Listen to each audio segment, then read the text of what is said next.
ನಮಸ್ಕಾರ ರೈತ ಬಂಧುಗಳಿಗೆ. ನೋಡಿ, ಇವತ್ತು ಏನಪ್ಪ ಅಂದರೆ ಅಥಣಿ ತಾಲೂಕು ಸಂಕೋಟಿ ಗ್ರಾಮದ ಒಂದು ಪ್ರದೀಪ್ ನಂದಗಾವ್ ಅಂಥೇಳಿ ಇವರು ಕೌಂಟಕೊಪ್ಪದವರು ಖುದ್ದ. ಇವರು ಸಂಕೋಟಿ ಗ್ರಾಮದಲ್ಲಿ ಇವರ ಜಮೀನಿಗೆ ನಾನು ಇವತ್ತೇನು ಮಾಡಿದ್ದೀನಪ್ಪ ಅಂದರೆ ವಿಸಿಟ್ ಕೊಟ್ಟಿದ್ದೀನಿ. ಇವತ್ತೇನಪ್ಪ ನಮ್ಮ ವೆಸ್ಟೀಸ್ ಗೊಬ್ಬರವನ್ನು ಇವತ್ತು ಅಗ್ರಿ ಗ್ರ್ಯಾನ್ಯುಲ್ಸ್, ಅಗ್ರಿ ಪೊಟ್ಯಾಕು, ಅಗ್ರಿ 82, ಅಗ್ರಿ ಹಿಮಿಕನ್ನು ಇವ್ರು ಯೂಸ್ ಮಾಡೋಕ್ಕೆ ಹೇಳಿದ್ದೀನಿ. ಇವರು ಜಸ್ಟು ಬರೀ ಒಂದು ತಿಂಗಳನ್ನು ಇವರು ಬಳಸಿದ್ದಾರೆ. ಒಂದು ತಿಂಗಳಲ್ಲಿ ಕೂಡ ಸಿಕ್ಕಾಪಟ್ಟೆ ಚೇಂಜ್ ಆಗಿದೆ ಬೆಳೆ. ಇವತ್ತು ಇಷ್ಟೊಂದು ಹಸಿರಾಗಿದೆ ಅಂದರೆ ಬೆಳೆ ಇವತ್ತು ಒಂದು ವೆಸ್ಟೀಸ್ ಗೊಬ್ಬರ ಕಾರಣ ಇವತ್ತು ಇಷ್ಟೊಂದು ಚೆನ್ನಾಗಿ ರಿಸಲ್ಟ್ ಬಂದಿದೆ. ಅಂದರೆ ಇವತ್ತು ಗಣಿ ಕೂಡ ಸ್ಟಾರ್ಟ್ ಆಗಿದೆ 2-2.5 ತಿಂಗಳಲ್ಲಿ. ಜಸ್ಟು ಇಂಥದ್ದೊಂದು ಸೂಪರ್ ರಿಸಲ್ಟ್. ಅಂದರೆ ಇವತ್ತು ಪ್ರತಿಯೊಬ್ಬರು ರೈತರು ಕೂಡ ಇವತ್ತೇನಪ್ಪ ಅಂದರೆ ಸಾವಯವ ಆರ್ಗ್ಯಾನಿಕ್ ಗೊಬ್ಬರಗಳನ್ನ ಬಳಸಲೇಬೇಕು. ಈ ಸಾವಯವ ಆರ್ಗ್ಯಾನಿಕ್ ಗೊಬ್ಬರಗಳನ್ನ ಬಳಸೋದ್ರಿಂದ ಇವತ್ತು ನೋಡಿ ಎಷ್ಟೊಂದು ಚೆನ್ನಾಗಿ ಇವತ್ತು ಕಬ್ಬು ಕೂಡ ಒಡೆದಿದೆ. ನೀವು ಕೂಡ ರೈತರು ಬಂಧುಗಳೇ ನೋಡ್ಬೋದು.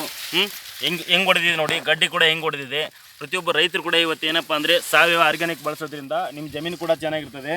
ಅದ್ರ ಜೊತೆಗೆ ನಿಮ್ಮ ಬೆಳೆ ಕೂಡ ಚೆನ್ನಾಗಿರ್ತದೆ. ಇವತ್ತು ಲೈಫ್ ಟೈಮಿಗೆ ಮಕ್ಕಳ ಮೊಮ್ಮಕ್ಕಳು ತಿನ್ನಬೇಕು ಅನ್ನೋಂಗೆ ನಿಮ್ಮ ಜಮೀನು ಕೂಡ ಇವತ್ತು ಫಲವತ್ತತೆ ಹೆಚ್ಚಾಗ್ತಾ ಹೋಗ್ತದೆ. ಈ ವೆಸ್ಟೇಜ್ ಗೊಬ್ಬರವನ್ನು ಪ್ರತಿಯೊಬ್ಬರು ಎಲ್ಲ ರೈತ ಬಂಧುಗಳು ಬಳಸಿ. ನಾನು ಇಷ್ಟು ಹೇಳಿ ಮಾತು ಮುಗಿಸ್ತಾ ಇದ್ದೀನಿ. Wish you well. Thank you so much.